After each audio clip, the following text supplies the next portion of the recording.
બુટલેગરને જિલ્લા મેજિસ્ટ્રેટના આદેશથી પાસા હેઠળ જેલ ભેગો કરાયો. આણંદ જિલ્લામાં પ્રોહિબિશનના ગંભીર ગુનાઓમાં સતત સંડોવાયેલા એક બુટલેગર વિરુદ્ધ કાયદાકીય કાર્યવાહી કરીને તેને પાસા હેઠળ અટકાયત કરવામાં આવી છે.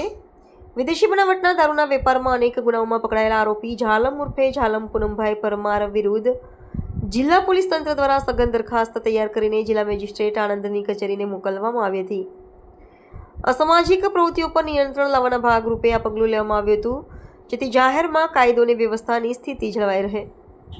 જિલ્લા મેજિસ્ટ્રેટ સાહેબ દ્વારા બુટલેગર ઝાલમ પરમારની અટકાયત કરવાનો હુકમ જારી કરવામાં આવતા આણંદ લોકલ ક્રાઇમ બ્રાન્ચ પોલીસે તાત્કાલિક કાર્યવાહી હાથ ધરી હતી. પોલીસે આરોપી ઝાલમ પરમારની વિધિવત પાસા હેઠળ અટકાયત કરી હતી.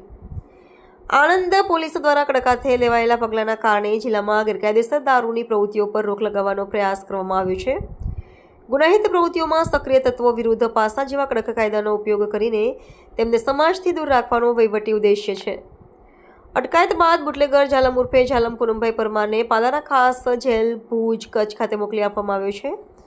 આ કાર્યવાહી દ્વારા જિલ્લા પોલીસ અને વહીવટી તંત્રએ સંદેશ આપ્યો છે કે દારૂબંધીના કાયદાનું ઉલ્લંઘન કરનારા અને જાહેર શાંતિ જોખમમાં મૂકનારા તત્વોને કોઈ પણ ભોગે સાંખી લેવામાં આવશે નહીં.